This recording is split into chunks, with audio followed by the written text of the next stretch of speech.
Il y a une vérité inconfortable que la plupart préfèrent ne pas accepter: le silence d'une femme n'est jamais le fruit du hasard.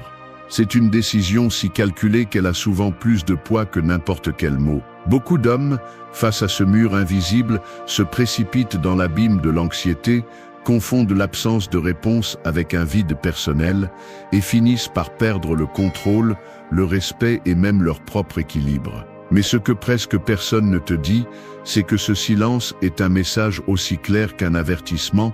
C'est ici que se mesure ton caractère. Le silence est un outil de pouvoir, un filtre psychologique qui sépare celui qui maîtrise son esprit de celui qui se rend à ses impulsions. Quand une femme choisit de se taire, elle met en marche un mécanisme qui révèle, sans pitié, ta véritable nature. Il y a ceux qui l'interprètent comme un désintérêt ou une punition, mais le véritable sens est souvent beaucoup plus complexe. C'est un test, une stratégie, une invitation à observer avant d'agir. Chaque réaction désespérée, chaque message répété est une fracture dans ta dignité, un coup psychologique que tu paies cher. Quelle est la différence entre un homme fort et un homme faible? Le premier comprend que l'autocontrôle est la base de tout respect. Le silence n'est pas un vide, c'est le terrain où se forgent, où se brisent les volontés. Si tu n'apprends pas à rester calme sous pression, tu deviens prisonnier de tes propres impulsions. La discipline dans l'incertitude est ce qui sépare les hommes de ceux qui semblent seulement l'être.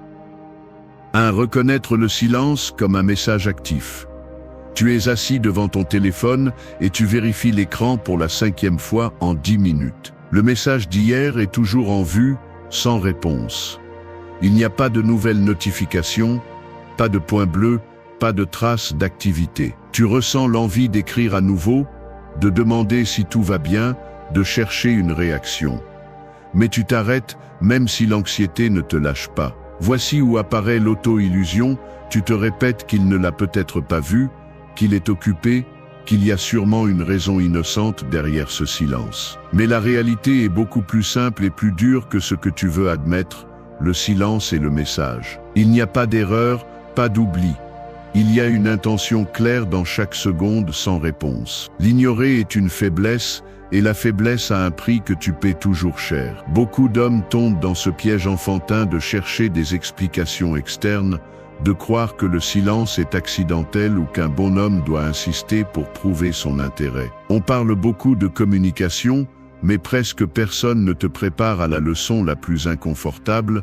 Quand une femme choisit de se taire, elle dit quelque chose de plus fort que n'importe quel mot. Le silence est un outil qui met à l'épreuve le caractère et la dignité. Si tu réponds avec anxiété, si tu tombes dans le désespoir d'insister, de demander, de remplir le vide avec des mots inutiles, tu montres simplement des manques qu'elle soupçonnait déjà. Le respect ne se gagne pas en suppliant d'attention ni en réagissant comme un enfant qui ne supporte pas l'attente. Le respect se construit dans la réaction que tu choisis quand tu es mis à l'épreuve dans le silence. Beaucoup se demandent si le silence est un signe de désintérêt ou de manipulation, mais cette question est presque irrélevante. Le fait est que le silence est une manière de contrôler la dynamique. Tu ne reçois rien, tu reçois une dose concentrée d'incertitude, une invitation à perdre le contrôle et à montrer ce que tu es vraiment quand tu n'as pas de garantie. C'est ici que se séparent ceux qui ont du caractère de ceux qui ne répètent que des phrases vides sur l'estime de soi. Le silence n'est pas vide, c'est une pression. Et sous pression, tu plies ou tu tiens bon. Il n'y a pas de juste milieu. Celui qui apprend à supporter cette pression sans perdre son axe, celui qui comprend que sa valeur ne dépend pas d'une réponse immédiate, devient immunisé au jeu de pouvoir. Celui qui réagit avec peur, avec empressement, avec l'urgence de quelqu'un qui ne se supporte pas lui-même, perd le respect de l'autre, et ce qui est plus grave, perd le respect de soi. La plupart des gens ne supportent pas de reconnaître cela, parce que cela implique d'admettre que ta réaction en dit plus sur toi que n'importe quel discours joli. On t'a vendu l'idée qu'insister est un signe d'intérêt, et que céder est perdre la bataille, mais c'est une distorsion dangereuse. Ce qui te laisse vraiment sans valeur, c'est l'incapacité de supporter le silence sans te trahir. Plus tu cours après une réponse, plus tu montres que tu n'es pas capable de porter ton propre poids émotionnel. Le plus ironique, c'est que plus tu insistes, moins tu gagnes. Le silence d'une femme n'est pas un vide, c'est un filtre. Il filtre ta patience, ton autocontrôle et ton besoin de validation externe. Celui qui le comprend grandit. Celui qui ne le comprend pas s'épuise. Tu n'es pas un mendiant émotionnel. Tu n'as pas besoin de supplier d'attention, ni de remplir des espaces avec de l'anxiété. La discipline est ton bouclier, le calme, ta déclaration de pouvoir. Si tu ne peux pas supporter le silence, tu n'es pas prêt pour le respect. Celui qui maîtrise sa réaction face au silence, maîtrise la dynamique. Le silence est un message, et ta réaction est ta réponse. Il n'y a pas plus. 2. Ne considère pas le silence comme un rejet personnel. Il y a un point que presque personne n'avoue à voix haute, le silence des autres fait mal parce que nous le ressentons comme un jugement personnel. C'est inconfortable de l'admettre. Tu sens ta poitrine se serrer et ton esprit tourner en rond, passant en revue chaque mot échangé, chaque emoji, chaque pause dans la conversation. Tu t'observes en attendant un signe sur l'écran, remarquant comment l'air pèse plus lourd, comment la pièce devient plus petite. La honte apparaît dans des détails minuscules, le doigt qui hésite avant de déverrouiller le téléphone à nouveau, la posture courbée sur la table, le pouls qui s'accélère dès que tu vois une notification qui s'avère ne pas être d'elle.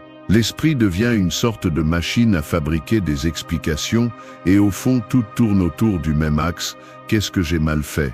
C'est brutal de voir comment ton cerveau transforme le silence de l'autre en une accusation directe contre ta valeur, ton attrait, ta capacité à être suffisant. Mais c'est ici que commence le véritable travail, identifier que cette réaction n'est pas objective, mais un reflet déformé. Tu interprètes le silence comme un rejet personnel, parce que c'est ainsi que l'on t'a conditionné depuis petit, on t'a habitué à mesurer ta valeur par les réponses extérieures, par la validation immédiate, par la réaction de l'autre. Ici, le piège est tendu. Si chaque fois que quelqu'un garde le silence, tu remplis cet espace de critique personnelle, tu finis par porter un poids qui ne t'appartient pas. C'est un mécanisme appris, transformer l'absence de mots en une sorte de condamnation invisible. Tu le ressens dans le regard que tu baisses quand quelqu'un t'évite, dans la boule dans la gorge lorsque la conversation s'éteint, dans la façon dont tu ajustes tes vêtements ou ton ton de voix en cherchant à corriger un défaut imaginaire. Ce filtre mental déforme la réalité et t'enferme dans un cycle d'insécurité. Observe le geste le plus simple, le téléphone sur la table, vibrant une fois et ramenant le calme quand ce n'est pas le message que tu attendais. Cela ressemble à une dette qui s'accumule, une attente qui n'est pas honorée. Mais la vérité est que le silence, l'absence de réponse, en dit beaucoup moins sur toi que tu ne le crois, et beaucoup plus sur l'autre personne, sur son moment, ses priorités, sa façon de gérer la communication. Tu ne peux pas contrôler ce que quelqu'un décide de l'autre côté de l'écran, ni forcer un sens là où il n'y a pas de mots. Si tu transformes chaque silence en un miroir qui ne reflète que des défauts, tu te retrouveras piégé dans une prison sans barreaux, mais avec des murs qui se ferment un peu plus chaque jour. L'interprétation obsessive est une fracture dans le caractère, un signe clair que tu dois entraîner ta capacité à supporter l'ambiguïté sans te détruire de l'intérieur. La clé est de cesser de faire du silence un examen obligatoire que tu dois réussir. Tu n'es pas le centre de chaque décision des autres, chaque geste, chaque omission n'est pas une évaluation de ta valeur. L'autocontrôle commence lorsque tu es capable de regarder le téléphone, d'observer l'absence de réponse et de ne pas te sentir moins pour cela. Le respect de soi est la capacité de te tenir ferme, même si tu ne reçois pas de confirmation immédiate de ton importance. Voici une phrase à ne pas oublier, le silence des autres ne définit pas ta valeur. Et une autre, tout aussi simple, la réponse qui compte est la tienne, pas celle des autres. Apprends à distinguer entre ce que tu contrôles et ce que tu imagines seulement contrôler. Si tu assumes chaque silence comme un rejet personnel, tu te prives de pouvoir avant même que l'autre personne ne dise un seul mot. La maturité émotionnelle se manifeste dans la façon dont tu supportes ces moments inconfortables sans perdre l'équilibre. Tu n'es pas moins parce que quelqu'un ne répond pas.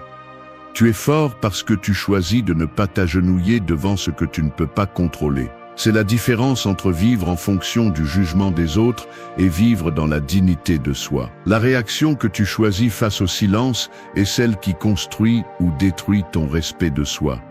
Ne laisse pas l'absence de mots te voler la voix intérieure qui te soutient. 3. Réponds calmement, pas avec urgence.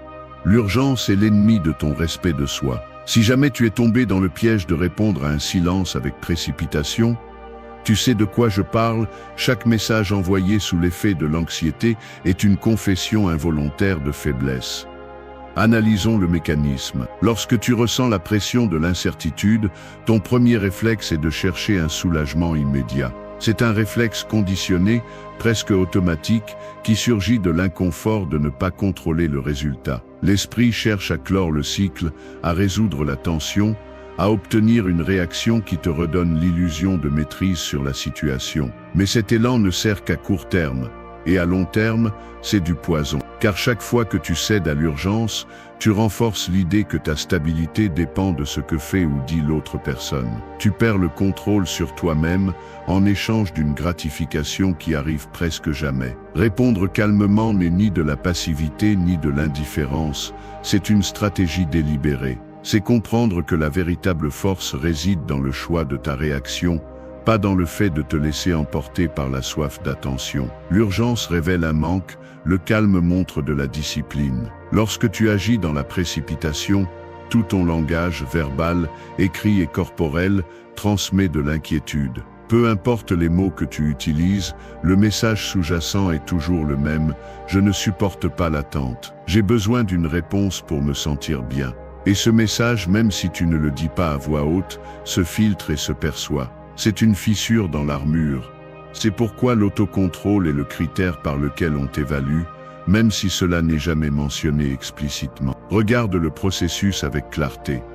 Chaque silence te confronte à une bifurcation interne, réagir ou répondre. Réagir est automatique, impulsif et presque toujours contre-productif. Répondre est un acte conscient, une décision prise après avoir analysé si cette réponse te valorise ou te rabaisse. Voici le point clé: si chaque fois que tu ressens de l'anxiété, tu cours chercher un soulagement externe, tu entraînes ton esprit à être esclave de la situation. En revanche, si tu supportes le poids du silence, si tu le regardes en face et choisis de ne pas bouger jusqu'à avoir une raison réelle, tu renforces ton indépendance émotionnelle. Le calme n'est pas de l'inertie, c'est du pouvoir à l'état pur. Celui qui contrôle sa réaction, contrôle la dynamique. Gravez cela dans ta mémoire. L'homme qui répond calmement filtre ses mots et ses actions. Il n'écrit pas de messages inutiles. Il ne cherche pas à combler des vides avec des questions évidentes. Il laisse le temps décanter la situation et en attendant, investit son énergie à maintenir son centre. Le calme et sélectivité, tu choisis quand et comment répondre, et c'est une déclaration silencieuse que ta valeur ne fluctue pas avec l'attention des autres. L'urgence, en revanche, est un coup émotionnel que tu ne récupères jamais. Chaque fois que tu tombes dans ce cycle, tu perds une partie de ton intégrité, et l'autre personne le perçoit même si elle ne le dit jamais. Il y a une loi dans les relations que presque personne ne discute, mais qui opère avec une précision implacable: celui qui a le moins besoin est celui qui contrôle le plus. Si tu deviens accro à la réponse immédiate, tu deviens otage de la situation et ta capacité d'influence se dilue. Ne confonds pas calme avec froideur. Il ne s'agit pas de geler tes émotions, mais de les gouverner. La réponse posée provient d'une évaluation interne. Est-ce que cela m'apporte ou me retire quelque chose? Est-ce que je réagis à ma peur ou est-ce que je réponds selon mon jugement? C'est la différence entre un homme entraîné et un homme qui vit à la merci de chaque stimulus. Le calme est un entraînement, pas un don naturel. C'est le résultat de la résistance à l'impulsion, de la capacité à supporter le poids de l'incertitude sans plier. Le calme est ton meilleur investissement. L'urgence, ta pire dette. Pratique cela lorsque tu ressens la pression, compte jusqu'à 10, respire et demande-toi si répondre maintenant changera quelque chose de réel. Si la réponse est non, choisis le silence. Laisse la discipline être la base de tes décisions. Ainsi, peu à peu, le silence de l'autre cesse d'être une menace et devient une opportunité de consolider ta valeur. Car au final, l'urgence est un signe d'insécurité, le calme, une preuve de respect de soi. Ne cède pas de terrain par anxiété. Celui qui maîtrise la pause, maîtrise le dénouement. 4. Maintiens ta dignité face à l'incertitude. Que tu souhaites l'accepter ou non, l'incertitude est le véritable examen de ta dignité. Il n'y a pas pire ennemi pour le respect de soi que le désir de forcer des réponses lorsque la vie ou une personne décide de te laisser sans certitude. Ici, peu importe combien tu t'efforces de garder une apparence calme à l'extérieur, ce qui compte, c'est ce qui se passe dans cet espace invisible où se croisent tes attentes et ta peur du vide.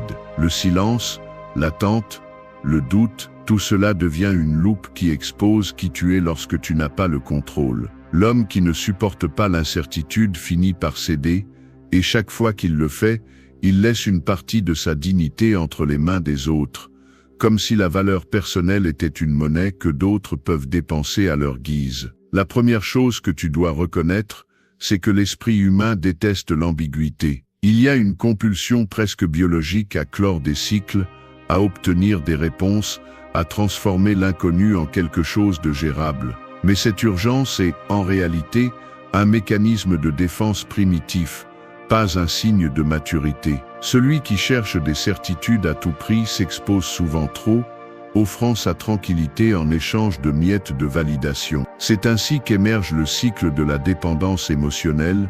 Chaque silence des autres devient une dette émotionnelle que tu essaies de régler avec de l'anxiété, des justifications, des gestes inutiles. Et c'est là que tu perds ta souveraineté sur toi-même. Lorsque tu permets à l'incertitude de dicter tes mouvements, tu te mets dans la position la plus vulnérable possible, celle de celui qui implore une clarté qui ne dépend pas de lui. Mais il existe une autre façon de vivre ce processus. L'incertitude peut être le meilleur terrain pour entraîner ta dignité, si tu as le courage de résister aux premières impulsions. Au lieu d'interpréter chaque silence comme une attaque personnelle ou un signal d'alarme, tu peux utiliser cet espace pour observer tes propres mécanismes internes. Pourquoi l'attente t'affecte-t-elle tant ? Quelle histoire te racontes-tu chaque fois que tu ne reçois pas de réponse ? Depuis quand associes-tu la valeur personnelle à la réaction immédiate des autres ? Ces questions ne sont pas confortables, mais elles sont nécessaires. Parce que la vérité est simple, la dignité ne se prouve pas lorsque tout est clair, mais dans la façon dont tu maintiens ton intégrité lorsque tout est ambigu. Ta valeur se mesure à ce que tu supportes sans te perdre. Maintenir la dignité face à l'incertitude implique, avant tout, un changement de perspective. Il ne s'agit pas de faire semblant que cela ne t'importe pas, ni de te durcir jusqu'à devenir indifférent. Il s'agit d'accepter que tu n'as pas le contrôle sur la volonté des autres, et que la réaction la plus puissante est celle que tu choisis calmement, pas celle qui surgit de la désespérance. L'incertitude n'est pas une condamnation, c'est une opportunité de renforcer ton centre. Chaque fois que tu résistes à l'impulsion de chercher des certitudes externes, tu renforces l'idée que ton identité ne dépend pas de ce que les autres font ou ne font pas. C'est un entraînement difficile, mais nécessaire. Parce que si tu es fort seulement lorsque tu as des garanties, ta force est une illusion. Dans la pratique, cela signifie apprendre à observer tes réactions sans les laisser te dominer. Lorsque tu ressens le besoin de forcer une réponse, arrête-toi. Reconnais cette impulsion pour ce qu'il est, un signe que tu dois renforcer ton autonomie émotionnelle. Personne ne gagne du respect en quémandant des explications. Personne ne construit de dignité en cédant à l'anxiété de l'incertitude. Il y a un principe que tu dois te rappeler, le calme sous pression et le respect de soi en action. Chaque fois que tu choisis de ne pas réagir par peur de l'incertain, tu cimentes un peu plus ce respect. Il ne s'agit pas de résignation, mais de discipline intérieure. La véritable liberté est de supporter l'ambiguïté sans te trahir. Alors la prochaine fois que tu fais face au silence, à l'attente ou au doute, regarde-les en face et concentre-toi sur la seule chose que tu peux contrôler, ta réaction. La dignité n'est pas un ornement, c'est une posture intérieure qui se forge à chaque moment d'incertitude. Entraîne-la. Fais de l'attente un espace de croissance, pas de défaite. Reste ferme. Parce qu'à la fin, seuls ceux qui résistent à la tentation de se perdre dans l'incertitude méritent le respect qu'ils recherchent. 5. Ne poursuis pas quand la distance est intentionnelle. Il y a ceux qui agissent comme si la distance d'autrui était une corde raide que l'on peut tendre à volonté, croyant qu'il suffit de faire un pas de plus pour réduire l'espace que quelqu'un a décidé de mettre. Mais la réalité est que cette corde, ce n'est pas toi qui la tiens. Et quand l'autre personne lâche son extrémité, tu te retrouves par terre, payant le prix de ne pas comprendre le signal. La distance intentionnelle n'est pas seulement un geste physique ou numérique, c'est une frontière mentale qui est mise en place pour clarifier une limite et poursuivre celui qui la marque est l'erreur la plus coûteuse que tu puisses commettre. Beaucoup se trompent, déguisant leur insistance en romantisme ou en loyauté, alors qu'en réalité, ce qu'ils font, c'est démasquer une dépendance émotionnelle qui fait peur et rabaisse. Il n'y a pas de dignité à courir après celui qui s'éloigne délibérément, il y a de l'urgence, il y a de l'anxiété, et surtout il y a une confession silencieuse que ta valeur dépend de la validation des autres. C'est ce qui te rend faible. L'homme qui ne tolère pas la distance intentionnelle est le même qui n'a jamais appris à se soutenir avec son propre poids émotionnel. Il pense qu'insister le fera paraître courageux, alors que ce qu'il projette, c'est un manque de discernement. Tu poursuis ce qui s'éloigne, et chaque pas que tu fais renforce la perception que tu n'as pas d'autre choix. Crois-tu vraiment que quelqu'un va te respecter quand tu te montres incapable de respecter l'espace qui t'est imposé ? Tu n'es pas un enfant qui pleure pour un jouet, tu es un adulte qui devrait comprendre le coût de sa réaction. Il y a une loi simple, celui qui poursuit se rabaisse. Il n'y a pas d'autre option. C'est inconfortable de l'admettre, car cela déconstruit la justification interne que persister est un signe d'intérêt. Non, insister est un signe de besoin, et le besoin n'attire jamais le respect, il l'éloigne seulement. Ici, il n'y a pas de place pour les demi-mesures. La distance intentionnelle, ce silence qui n'est ni oubli ni négligence, mais une décision consciente, est un message qui exige une lecture adulte. Si tu choisis d'ignorer ce message, tu ne montres pas seulement de la faiblesse, tu perds aussi le contrôle de la narration de ta vie. Chaque fois que tu te lances à la recherche de validation, tu remets ton pouvoir sur un plateau. C'est douloureux, mais nécessaire de le reconnaître. La dignité se mesure à la capacité d'accepter la distance sans poursuivre. N'insiste pas, n'explique pas, ne justifie pas. Celui qui marque la distance te montre sa limite, et c'est à toi de choisir si tu la respectes ou si tu t'humilies. L'autocontrôle n'est pas une option, c'est une obligation pour ceux qui veulent être pris au sérieux. Beaucoup justifient la poursuite avec des phrases comme « je ne veux pas que mon intérêt soit mal interprété », ou peut-être qu'il a besoin d'un signal supplémentaire. Ces excuses sont le masque de l'insécurité. Si tu dois convaincre quelqu'un de ta valeur, tu as déjà perdu la partie. La distance intentionnelle est la preuve la plus claire que ton rôle à ce moment-là est de maintenir ta position, pas d'avancer. Peu importe la raison que l'autre personne a, sa décision de s'éloigner n'est pas une invitation à négocier, c'est une déclaration de priorité. Si tu ne comprends pas cela, tu te condamnes à répéter le cycle de frustration et de perte de respect. Ne poursuis pas ce qui s'éloigne délibérément. Grave-le dans ta tête. Le respect de soi se construit dans ces instants inconfortables où le silence et la distance tendent chaque fibre de ta patience. Si tu cèdes à la tentation de chercher, de justifier, d'insister, tu révèles seulement que tu n'as pas le contrôle de toi-même. Et personne ne respecte celui qui ne peut pas contrôler ses impulsions. La discipline est la frontière entre le désir et la dignité. Chaque fois que tu choisis de ne pas poursuivre, tu renforces un mur invisible autour de ta valeur, et ce mur est la véritable garantie de respect, tant pour soi-même que pour les autres. Tu peux te tromper avec des excuses, tu peux déguiser l'anxiété en intérêt, mais la réalité est obstinée. La distance intentionnelle se respecte ou se paie. Décide de quel côté tu veux être. 6. Observe avant de réagir impulsivement. Tu vois le reflet pâle de l'écran illuminant ton visage, tandis que la conversation se fige sur le dernier message.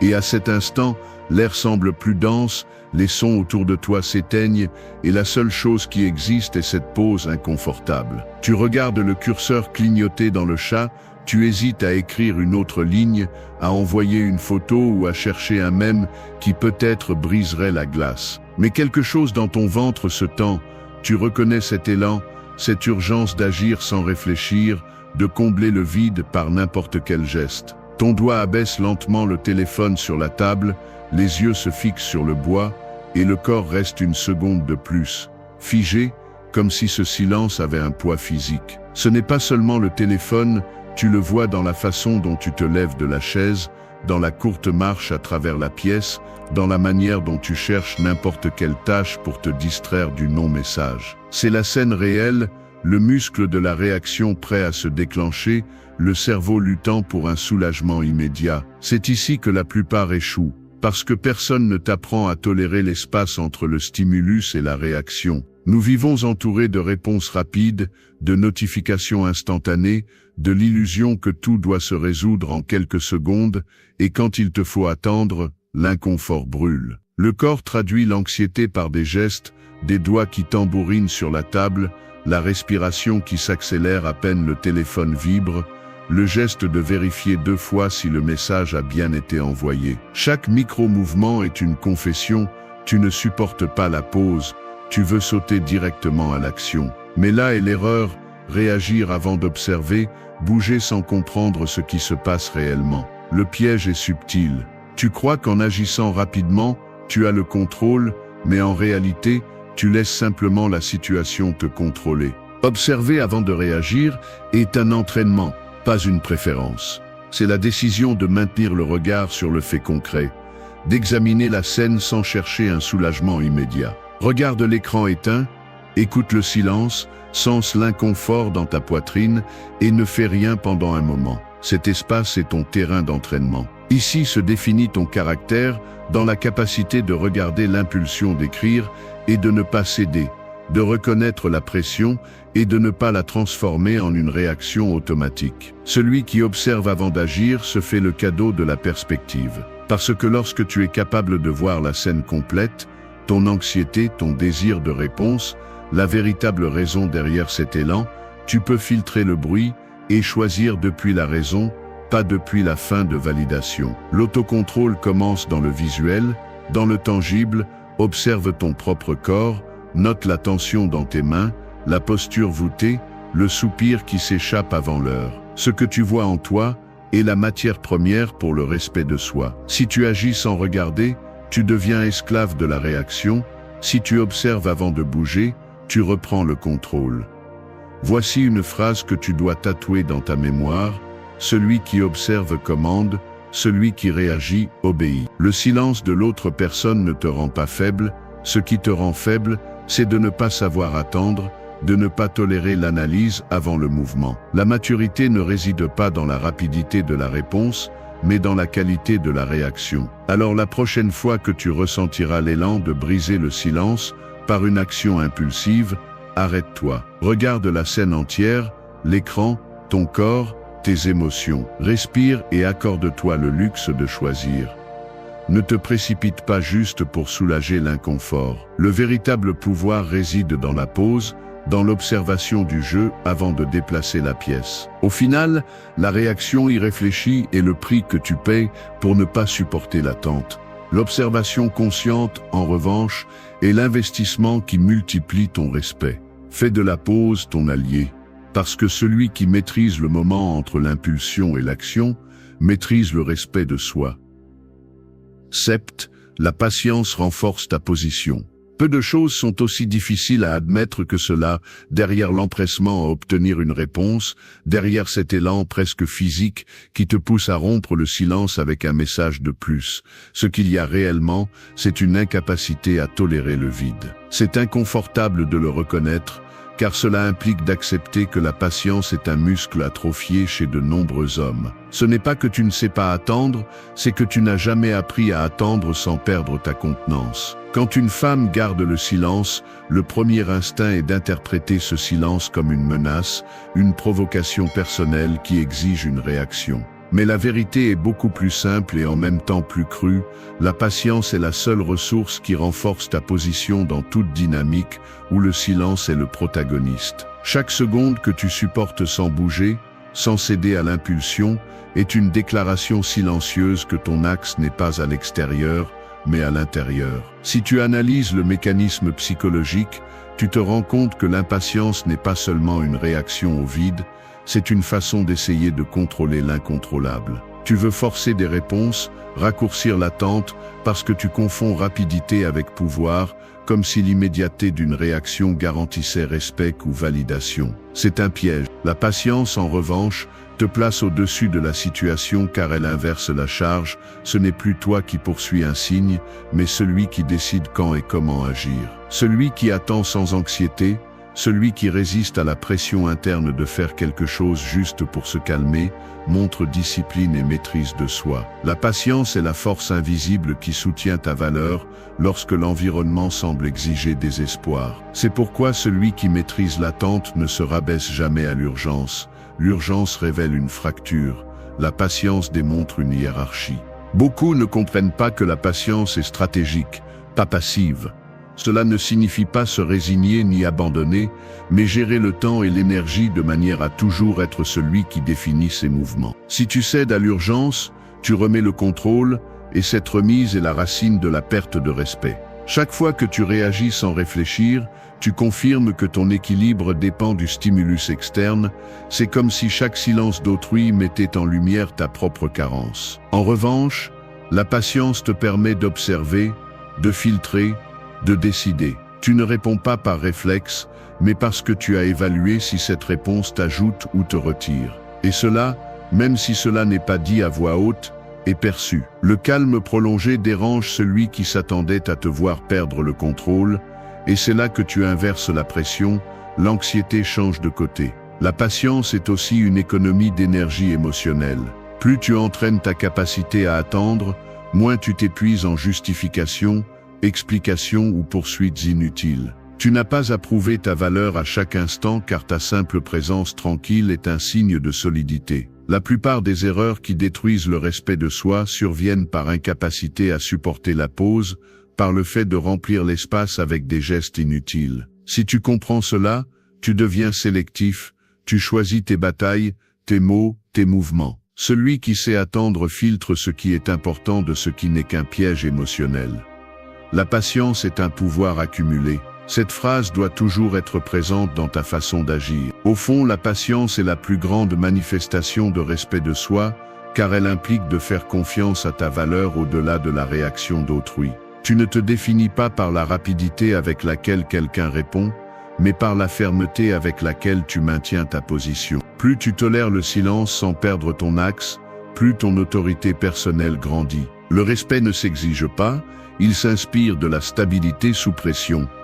La patience te protège de la manipulation, te donne le temps de voir le véritable mouvement de l'autre et surtout t'éloigne du désespoir qui affaiblit tant de gens. Au final, seul celui qui a de la patience a la position la plus forte. L'attente consciente est ton meilleur coup. N'oublie pas cela. 8. L'autocontrôle révèle votre véritable caractère. L'autocontrôle est la radiographie de votre véritable caractère. Ce n'est pas ce que vous dites, ni ce que vous montrez quand tout va bien, mais ce que vous êtes lorsque le silence s'étire et que personne ne vous observe. Là, dans cet intervalle inconfortable, où votre esprit cherche des excuses et où votre fierté exige une réaction, se révèle la structure interne que vous avez construite avec chaque décision passée. Le silence d'une femme, avec tout son poids d'incertitude et d'attente, n'est pas seulement une situation externe, c'est un miroir spécifique qui vous oblige à affronter la qualité de vos impulsions, la solidité de vos convictions et surtout l'authenticité de votre respect de soi. Lorsque personne ne répond, lorsque la validation se retire et que la pression augmente, votre réaction dévoile ce que vous êtes réellement, pas ce que vous aimeriez croire. La plupart des hommes ne supportent pas cet examen car ils découvrent qu'ils ont construit leur identité sur des réactions automatiques, sur le besoin de se sentir approuvé à chaque étape. L'autocontrôle n'est pas seulement attendre, c'est l'art de gouverner la conversation interne qui crie pour agir, pour se justifier, pour se défendre face à une absence qui semble personnelle. Ici, la psychologie est brutale. Votre esprit recourt à de vieilles croyances, à des blessures non cicatrisées, à des schémas infantiles qui vous ont entraîné à chercher un soulagement immédiat. Le silence n'a pas de pitié, car il révèle exactement où il vous manque de maturité. La ligne entre un homme qui maîtrise ses émotions et un homme qui leur obéit se trace juste là, au moment où vous décidez si vous cédez à la pression ou si vous la maintenez jusqu'à ce qu'elle perde de sa force. L'autocontrôle est inconfortable car il exige une honnêteté radicale. Vous ne pouvez pas vous cacher derrière des excuses ni blâmer l'autre pour votre réaction. Si vous vous surprenez à vérifier votre téléphone chaque minute, si vous sentez que votre valeur dépend d'une réponse qui ne vient pas, si votre esprit commence à fabriquer des hypothèses pour protéger votre ego, c'est que vous n'avez pas encore entraîné ce muscle interne qui sépare le désir de l'action. Celui qui maîtrise sa réaction n'est ni froid ni indifférent, il a simplement appris à regarder en face l'inconfort sans céder aux premières impulsions. C'est cela le caractère, la capacité de rester ferme lorsque la situation invite à perdre le contrôle. L'autocontrôle est le respect de soi à vif. Il n'y a pas de raccourci plus court vers la dignité. Chaque fois que vous choisissez de ne pas réagir, chaque fois que vous permettez au silence de passer sans le transformer en déclencheur, vous gravez une marque invisible dans votre caractère. Votre force ne se mesure pas à la rapidité avec laquelle vous répondez, mais à la qualité de la pause que vous choisissez avant d'agir. Le respect des autres se construit sur ce fondement, la preuve que vous pouvez gérer la pression interne sans devenir esclave de ce que les autres décident. Celui qui se contrôle inspire confiance et surtout devient quelqu'un de difficile à manipuler. Si votre humeur fluctue avec chaque message reçu ou ignoré, votre identité reste hypothéquée à la volonté d'autrui. Celui qui se maîtrise ne se vend pas. Le véritable pouvoir de l'autocontrôle est qu'il protège non seulement votre dignité dans les moments d'incertitude, mais transforme également la façon dont vous vous percevez. Vous apprenez à faire confiance à votre propre jugement, à distinguer entre ce que vous méritez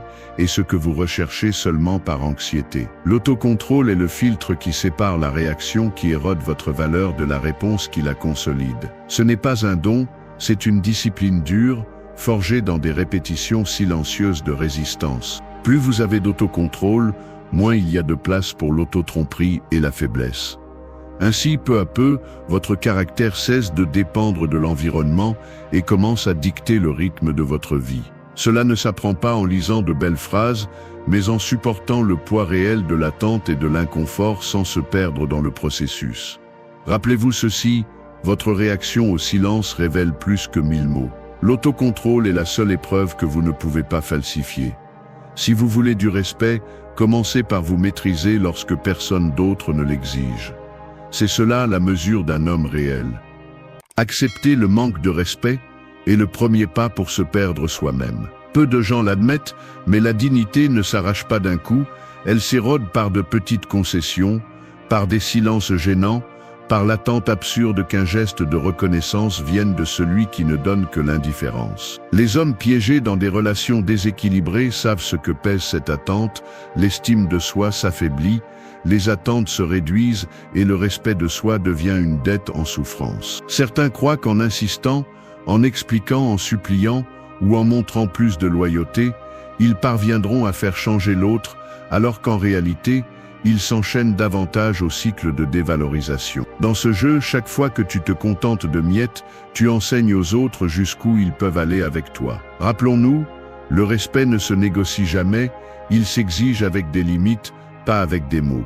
La philosophie stoïque est claire, personne n'a de pouvoir sur ton esprit à moins que tu ne le lui donnes. Si tu tolères le mépris, ou si tu te consacres à poursuivre l'attention de celui qui ne te respecte pas, le coup psychologique est brutal, tu te trahis, tu deviens esclave de la validation des autres et tu renonces au contrôle de ta propre vie. La vérité inconfortable est que plus tu poursuis, moins tu vaux aux yeux de celui qui ne t'apprécie pas, et ce qui est plus grave, au tien. Il ne s'agit pas de gagner l'approbation de quelqu'un, mais de retrouver ton centre et de te rappeler que le silence et le détachement sont des armes de respect de soi. L'absence pèse plus que n'importe quel discours. Aujourd'hui, il est temps d'arrêter de justifier l'injustifiable et de commencer à mener ton chemin. Personne ne te respectera plus que tu ne te respectes toi-même. 1. Arrête de mendier l'attention des autres. La dure vérité est celle-ci, tant que tu cherches l'attention de ceux qui ne te respectent pas, tu te trahis toi-même. Tu n'as pas besoin de détour ni de justification. Chaque fois que tu te traînes pour obtenir une réponse, chaque fois que tu vérifies ton téléphone en espérant un signe minimal d'intérêt, tu deviens ton propre ennemi. Tu laisses à une autre personne le contrôle sur ta valeur et ton humeur, et le pire c'est que tu le sais, mais tu te mens avec des phrases faciles, c'est juste comme ça qu'elle est. Peut-être qu'elle est occupée, peut-être que je devrais faire plus d'efforts. Fini les auto-illusions.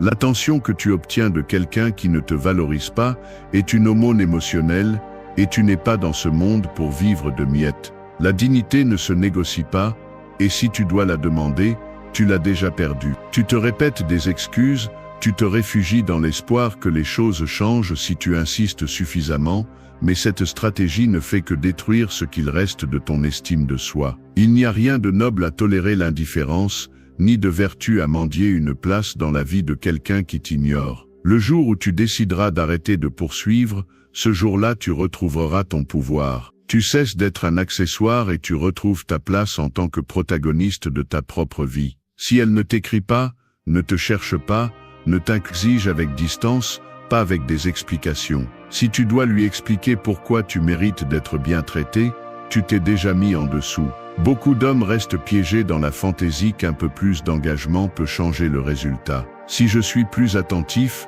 si je cède davantage, peut-être qu'elle remarquera mes efforts. Cette mentalité est un poison lent, chaque geste qui n'est pas réciproque érode ton estime de soi, jusqu'à ce qu'un jour tu ne reconnaisses plus l'homme qui se regarde dans le miroir. Tu es le résultat de ce que tu tolères, pas de ce que tu rêves. Et si tu tolères le manque de respect, tu finis par croire que c'est la seule chose à laquelle tu peux aspirer. Ne confonds pas patience avec faiblesse, ne te trompe pas en pensant que supporter est un signe de maturité. La véritable force est de savoir s'éloigner lorsque l'environnement devient toxique, lorsque le prix de rester est ta propre paix. Cesser de chercher son attention n'est pas de l'indifférence, c'est une survie psychologique. C'est comprendre que ton énergie n'est pas infinie et qu'elle se gaspille sur ceux qui la méprisent. L'absence est le filtre le plus honnête, ceux qui te valorisent vraiment le montrent en ton absence, pas dans tes supplications. Le silence est plus percutant que 1000 discours. Tu n'as rien à prouver, tu n'as pas à convaincre qui que ce soit de ta valeur, tu dois juste te le rappeler et agir en conséquence. Ligne emblématique, le respect commence par ce que tu cesses de tolérer. Si tu es constamment attentif à ses réactions, si tu ajustes ton comportement pour éviter son désintérêt, tu as déjà perdu la bataille intérieure. Tu hypothèques ton bonheur en échange de miettes d'attention. Et tu le sais, parce que chaque fois que tu t'ignores pour qu'un autre te voie, tu t'éloignes un pas de plus de la version forte et digne que tu pourrais être. Tu n'es pas un mendiant émotionnel. Personne ne te rendra le respect que tu offres toi-même. Fini de justifier le déséquilibre. Fini d'investir dans ce qui ne fait que diminuer. Tu dois couper la dette émotionnelle et commencer à investir en toi. La vie ne consiste pas à être choisi, il s'agit de te choisir toi-même en premier. C'est inconfortable, c'est dur, mais c'est nécessaire. Personne ne te respectera plus que tu ne te respectes toi-même. Ligne emblématique, arrête de mendier ce que tu ne devrais jamais demander. La dignité ne se négocie pas, elle s'impose par des actes. Et si quelqu'un ne le comprend pas, apprends à vivre sans son approbation. C'est ça, le respect de soi. C'est ça, la liberté. 2. Fais du respect de soi ta priorité. Tu marches dans la rue et le téléphone vibre, instantanément, tu regardes l'écran, mais ce n'est pas le message que tu attends. Pourtant, tu ressens cette petite impulsion de vérifier, de chercher un indice que ta présence signifie quelque chose pour quelqu'un d'autre. Tu répètes ce geste de nombreuses fois, presque sans y penser, comme si ta valeur dépendait du mouvement d'une notification. Mais derrière cet acte si quotidien se cache un mécanisme beaucoup plus profond. Tu as entraîné ton esprit à associer la validation externe au respect de soi. C'est un cycle silencieux qui épuise car chaque fois que tu cèdes cette partie de toi, tu renforces l'idée que tu ne mérites de l'attention que lorsque quelqu'un décide de te l'accorder. Analysons ce schéma, l'esprit cherche des raccourcis, et le plus facile est d'ajuster ton comportement pour correspondre aux attentes des autres. C'est un mécanisme de survie mal orienté qui, au lieu de te protéger, te laisse exposé à la manipulation et à l'épuisement émotionnel. Lorsque tu places le respect que tu te dois entre les mains de quelqu'un d'autre, tu perds le contrôle sur ta stabilité. C'est comme si tu hypothéquais ta paix en échange de miettes d'affection. Et le plus grave, c'est que ce processus ne se remarque pas toujours au début, Il commence par de petits détails. Tu tolères un commentaire sarcastique, tu justifies une absence, tu ignores un manque de considération, somme de tout ce que tu as laissé passer. Faire du respect de soi ta priorité n'est pas une belle phrase, c'est une stratégie de survie psychologique. Cela signifie cesser d'attendre que les autres te donnent la valeur que tu ne te reconnais pas toi-même. Le premier pas est d'identifier dans quelle situation tu as tendance à céder. Observe ton quotidien, quand remets-tu tes besoins à plus tard pour plaire à quelqu'un? À quel moment utilises-tu le silence pour éviter un conflit et finis-tu par avaler l'inconfort? Reconnaître ces points de fracture dans ton caractère est fondamental, car ce n'est qu'alors que tu peux intervenir et changer la dynamique. Le respect de soi ne naît pas de grands discours intérieurs, mais de petites décisions qui, cumulées, construisent une nouvelle norme. Te prioriser n'est pas de l'égoïsme, c'est un ajustement de compte avec toutes les fois où tu t'es relégué au second plan. Il ne s'agit pas de répondre avec indifférence, mais d'établir des limites claires et de les maintenir, même si cela dérange ceux qui étaient habitués à ce que tu sois toujours disponible. Il faut comprendre la différence. Être compréhensif est une chose, devenir un paillasson émotionnel en est une autre. Plus ta limite est floue, plus il sera facile pour les autres de la franchir. Et ici entre en jeu le principe stoïque, ta réaction face au manque de respect définit davantage ta valeur que l'intention de celui qui te la montre. Tu peux choisir de ne pas réagir, tu peux choisir de ne pas participer à des dynamiques qui t'épuisent. Là se trouve la véritable force. Renforcer le respect de soi implique également de changer la manière dont tu interprètes le rejet ou l'indifférence. Ce n'est pas un reflet de ta valeur, mais un filtre qui sépare ceux qui te considèrent réellement de ceux qui t'utilisent simplement comme fond d'écran dans leur vie. Tout le monde ne mérite pas d'accéder à ton énergie, ni à ton temps, ni à ta vulnérabilité. Être sélectif n'est pas de l'arrogance, c'est de l'intelligence émotionnelle. Le respect de soi se construit comme un muscle, tu l'exerces chaque fois que tu choisis de ne pas répondre,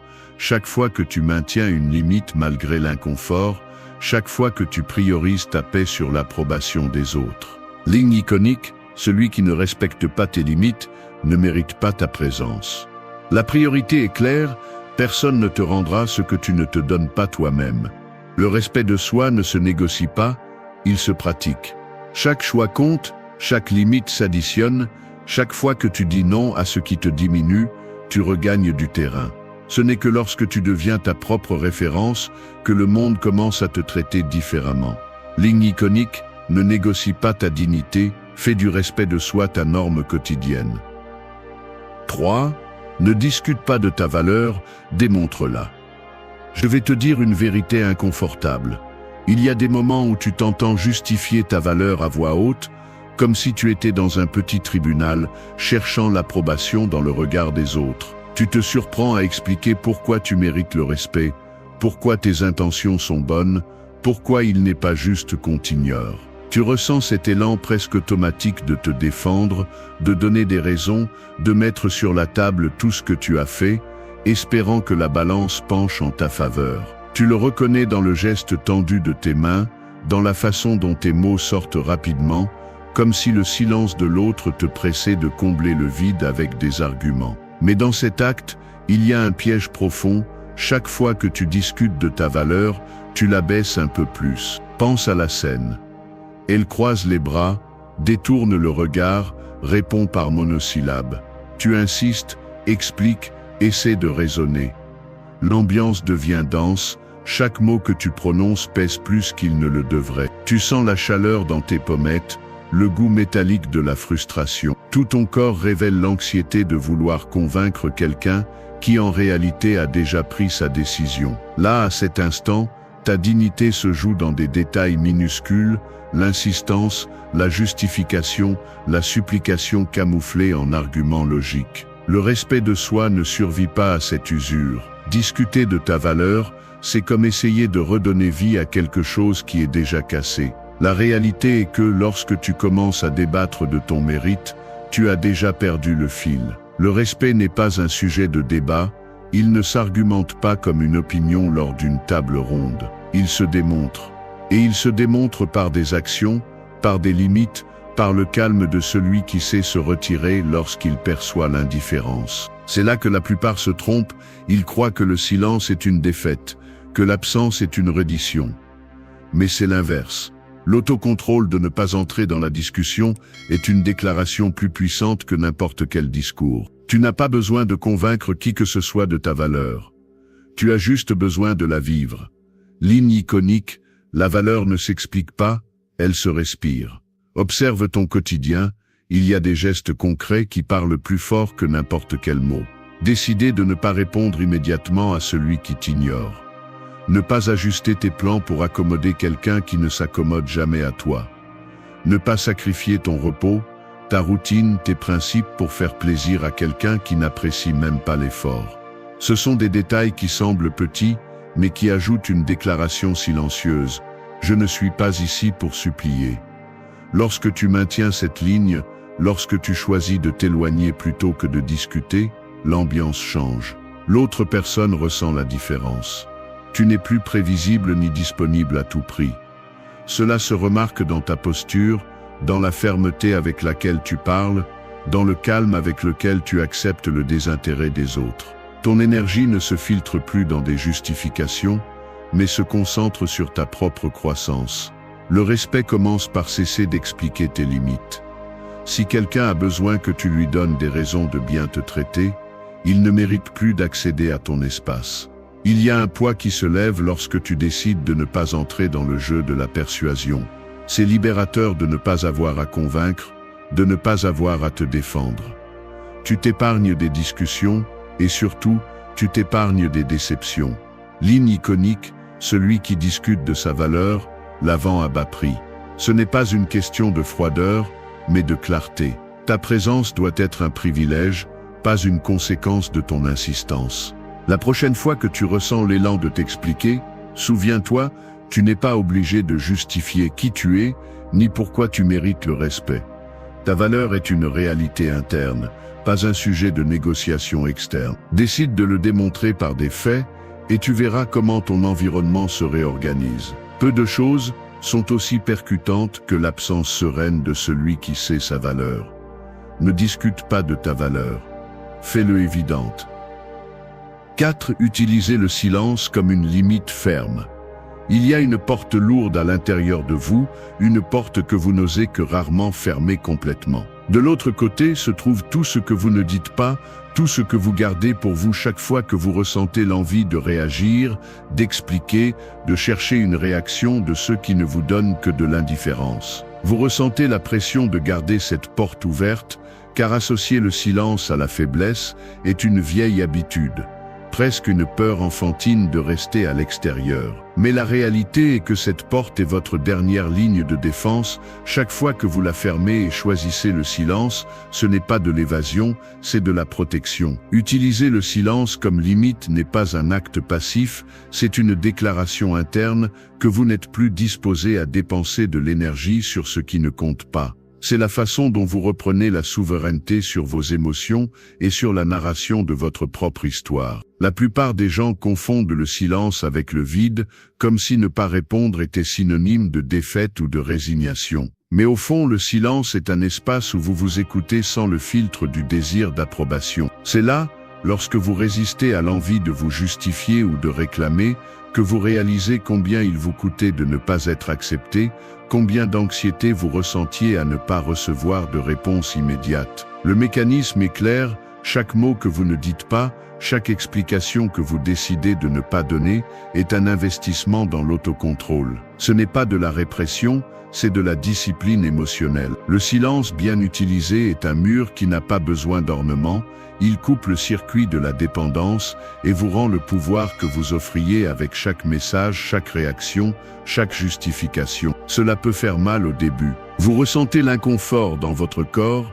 une sorte d'abstinence de l'ancienne habitude de chercher de l'attention. Mais dans ce vide apparent surgit un apprentissage, vous commencez à remarquer combien de votre anxiété n'était que le reflet d'une urgence empruntée, pas un besoin réel.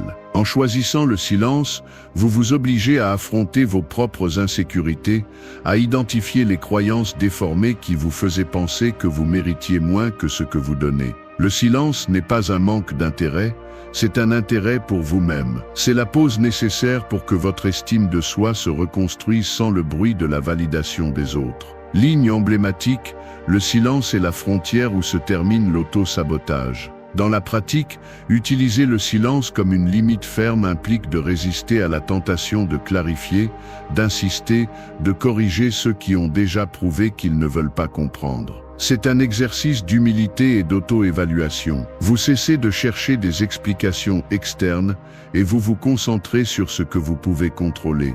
Votre réaction, votre attitude, votre espace émotionnel. Personne ne peut manipuler le silence. Personne ne peut utiliser contre vous ce que vous ne donnez pas. Et là est la clé, la personne qui a besoin que vous mendiez de l'attention ne sait jouer que sur le terrain de la réaction. Lorsque vous lui retirez cette scène, elle ne sait pas comment continuer la partie. L'absence de votre réponse est une affirmation silencieuse de votre valeur, un rappel que tout ne mérite pas une réplique, ni une explication, ni une seconde chance. Reconnaître le pouvoir du silence, c'est accepter que votre énergie est limitée et que chaque fois que vous la gaspillez sur ceux qui ne vous respectent pas, vous vous éloignez de votre centre. Vous ne ferez pas toujours du bruit lorsque vous partirez. Parfois, la plus grande dignité réside dans le fait de fermer la porte sans mots, sans scandale, juste avec la certitude que cette limite est immuable.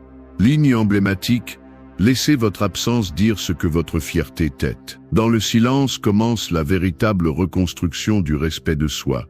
Car là, vous ne dépendez pas de la réaction des autres, seulement de votre cohérence interne. Ainsi, le silence cesse d'être un espace de manque et devient le terrain fertile où vous récupérez votre dignité. 5. Retire ton énergie de ceux qui ne comptent pas. Retire ton énergie de ceux qui ne comptent pas. C'est aussi simple que ça, aussi brutal. Ne te laisse pas tromper par des discours de croissance, ni par des histoires de être le plus patient. Je te le répète sans anesthésie, chaque fois que tu investis ta pensée, ton temps et ton engagement en faveur de ceux qui te montrent constamment leur indifférence, tu ne perds pas seulement, tu te sabotes. Tu es l'architecte de ton épuisement. Il n'y a pas de gloire à continuer à tourner en rond sur ce qui ne peut pas être réparé. Il n'y a pas de valeur à maintenir des liens morts simplement parce que tu as peur d'affronter le vide. La loyauté, mal comprise, devient une chaîne. Et ici, il ne s'agit pas d'être un bon gars ni de supporter pour supporter. Il s'agit de dignité basique. Rester attaché à ceux qui ne savent que soustraire est une forme de suicide émotionnel lent. Personne ne va te sauver de ce piège, c'est à toi de décider quand ça suffit. Arrête de justifier ton addiction au drame avec de jolis mots. Tu n'es pas victime d'un destin injuste, tu es complice de ton propre épuisement chaque fois que tu refuses de couper le flux. Le respect ne se demande pas, il s'établit par des actes, et le premier de ces actes est d'apprendre à retirer ton énergie. Arrête d'offrir ton attention à ceux qui n'ont même pas la décence de l'apprécier. Ne te remplis pas la bouche en parlant d'amour-propre si ensuite tu te traînes émotionnellement devant des portes qui se sont fermées depuis longtemps. Ici, il n'y a pas de demi-mesure, soit tu te choisis, soit tu finis par te perdre. Phrase emblématique, ce qui ne compte pas te soustrait, et ce qui te soustrait, te détruit.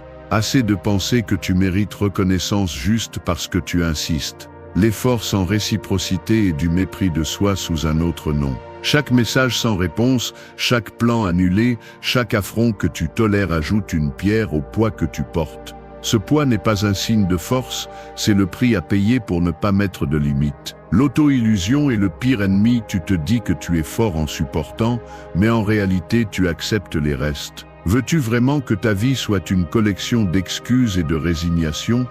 Tes limites se marquent en retirant de l'énergie, pas avec des discours ni des supplications. Si tu dois demander de la dignité, tu l'as déjà perdue en chemin. Ne tente pas de te convaincre que le temps guérit tout alors que tu es toujours coincé dans la même dynamique. Les années que tu offres à ceux qui n'apportent rien, personne ne te les rend. Les rêves que tu remets à plus tard pour quelqu'un qui ne te considère même pas comme une priorité finissent par pourrir dans la frustration. La vie ne t'attend pas pendant que tu continues à investir dans ce qui ne fait que te soustraire. Ici, il n'y a pas de rédemption pour celui qui refuse de lâcher prise.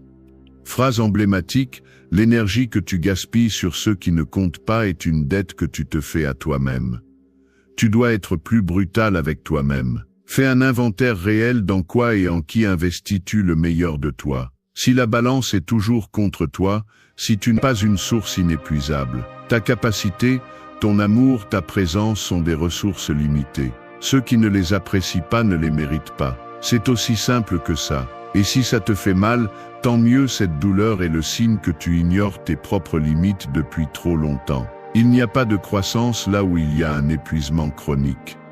Il n'y a pas d'avancée là où tout est perte. Arrête de romantiser l'attente, arrête de célébrer la patience aveugle. Le véritable respect de soi se démontre en fermant le robinet sans culpabilité, en retirant l'énergie de ce qui ne te pousse que vers le bas. Ne reste pas là où tu n'es qu'une option de dernier recours, ne te contente pas de miettes émotionnelles.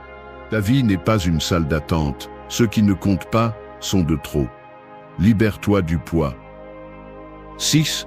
Maintiens le contrôle émotionnel face au manque de respect. La réalité est la suivante, perdre le contrôle émotionnel face au manque de respect, c'est offrir à autrui le pouvoir sur ta vie.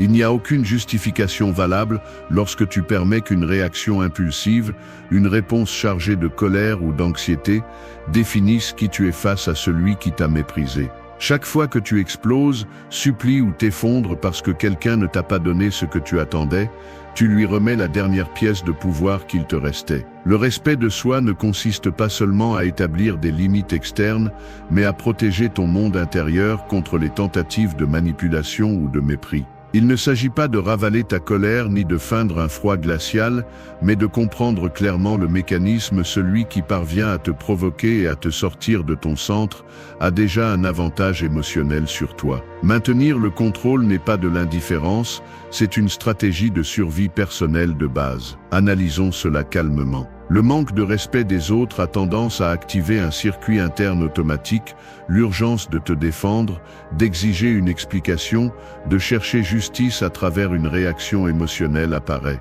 Mais cette urgence est le résultat d'un piège mental, le cerveau interprète le mépris comme une menace pour ton estime de soi, et ton impulsion est de répondre pour rétablir l'équilibre. Sauf qu'en pratique, cette réaction réussit rarement à obtenir du respect, elle génère généralement plus de mépris, ou pire encore te positionne comme quelqu'un désespéré d'être reconnu. L'autocontrôle, en revanche, interrompt ce cycle. Lorsque tu choisis de ne pas réagir immédiatement, tu te donnes le temps d'observer ce qui se passe réellement. Le manque de respect est-il une exception ou un schéma? Vaut-il la peine d'investir plus d'énergie dans cette relation, ou est-il temps de la retirer? Cette analyse te permet de prendre des décisions avec clarté, non pas dans l'emportement. Le contrôle émotionnel s'entraîne, tout comme le corps. Ce n'est pas un talent spontané, c'est le résultat de répéter, encore et encore, la décision de ne pas céder le gouvernail de ton état intérieur. Chaque fois que tu choisis de ne pas répondre immédiatement à un message blessant, chaque fois que tu te donnes un espace pour respirer avant de répondre à un mépris, tu renforces ton muscle interne de souveraineté. Il ne s'agit pas d'insensibilité, mais d'intelligence émotionnelle. Tu comprends que ta paix est trop précieuse pour la hypothéquer à chaque provocation. Les gens qui jouent à tester tes limites ne comprennent qu'un seul langage, celui de la sérénité imperturbable.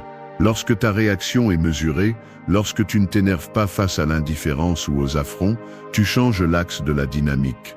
Tu n'es plus celui qui supplie, ni celui qui explose, ni celui qui se justifie. Tu es celui qui décide quand et comment répondre, si jamais tu réponds.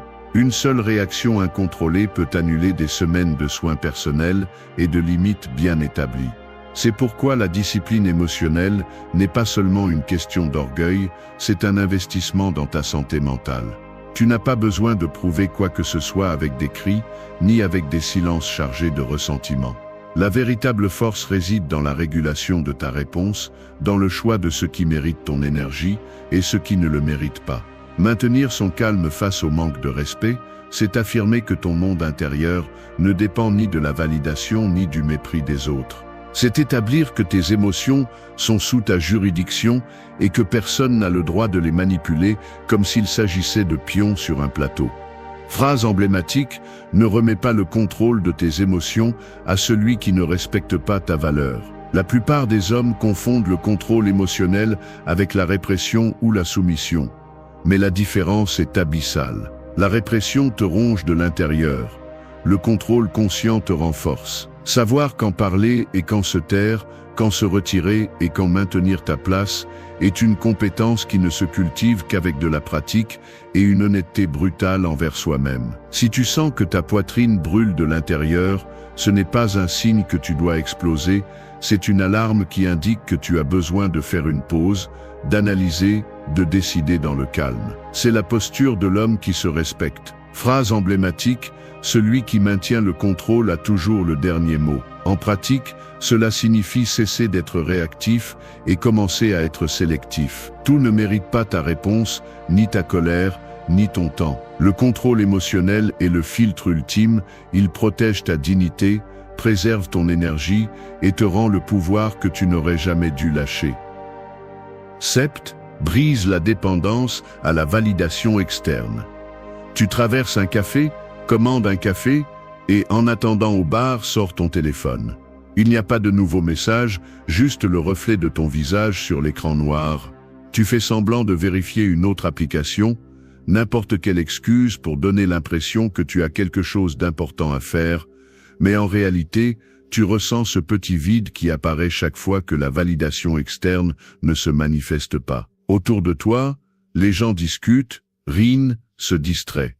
Toi, à l'intérieur, tu ressens le tiraillement d'une attente non satisfaite, comme si, d'une certaine manière, ce silence numérique définissait la valeur de ta présence à cet instant. C'est un geste automatique, le regard qui cherche l'approbation, la posture qui se rétracte légèrement, la sensation d'attendre que quelque chose ou quelqu'un te légitime. C'est ainsi que fonctionne la dépendance à la validation externe, une chaîne invisible qui se manifeste dans des gestes aussi petits que vérifier son téléphone ou scruter l'environnement à la recherche de signes de reconnaissance. Cette dépendance ne s'installe pas d'un coup, elle se cultive au fil des années.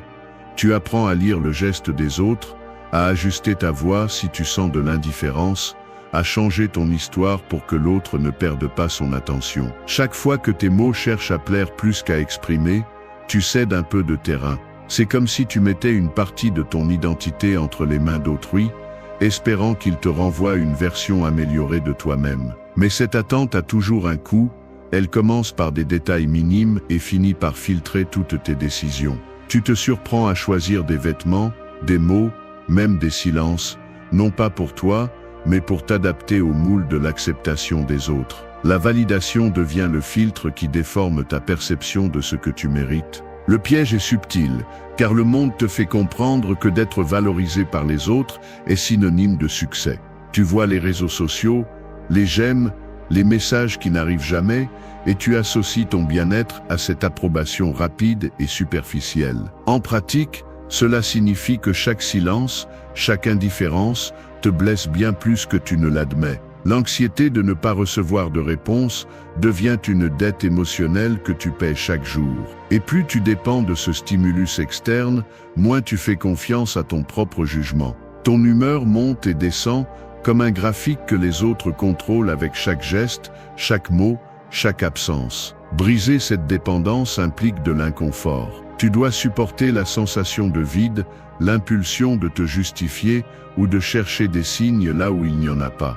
C'est un exercice de résistance, laisser le téléphone face cachée, soutenir le regard en silence, te permettre d'être présent sans avoir besoin de témoins. C'est là que commence le véritable respect de soi, lorsque tu choisis de te valider depuis ta cohérence et non depuis la réaction des autres. La discipline est brutale car elle t'oblige à affronter tes insécurités sans l'analgésique des applaudissements externes. Le respect ne se mendie pas, il se maintient d'abord dans la solitude. Chaque fois que tu résistes à chercher l'approbation, tu renforces ton autonomie émotionnelle. Le pouvoir de ta présence ne dépend plus de l'intérêt des autres, mais de ta capacité à te tenir ferme lorsque personne n'applaudit. Ligne iconique, ta valeur ne dépend pas de la réponse, mais de ta décision de ne pas attendre. La liberté commence lorsque tu cesses de te demander si tu es suffisant et que tu te consacres à te construire, quoi qu'il arrive à l'extérieur. Apprends à supporter le silence,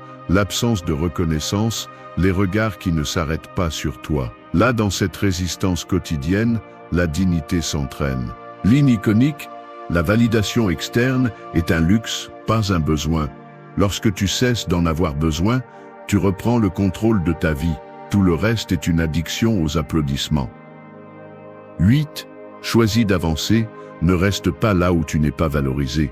Je vais être brutalement honnête, il y a une partie de toi qui s'accroche à la douleur, comme si en la tenant, tu pouvais donner un sens à ton histoire. Tu te convaincs que rester, même si on t'ignore ou te méprise, est une forme de loyauté. Tu te vends l'idée que si tu tiens assez longtemps, à un moment donné, tu recevras ce que tu mérites. Mais au fond, tu sais que cela ne fait que retarder une décision inconfortable, avancer. Il y a une résistance interne énorme, une sorte d'addiction à l'espoir mêlée à la peur du vide. Tu ne veux pas lâcher prise parce que ton esprit a confondu permanence et valeur, comme si le fait de rester validait ton identité. Cela te pousse à négocier avec ta dignité, te transformant en otage d'une narration où ton bien-être dépend toujours du changement de l'autre, de la reconnaissance de l'autre, de ce que l'autre te choisisse enfin. Le piège réside dans la façon dont tu traites le rejet et l'indifférence. Ton esprit cherche une explication, une conclusion, une justice émotionnelle.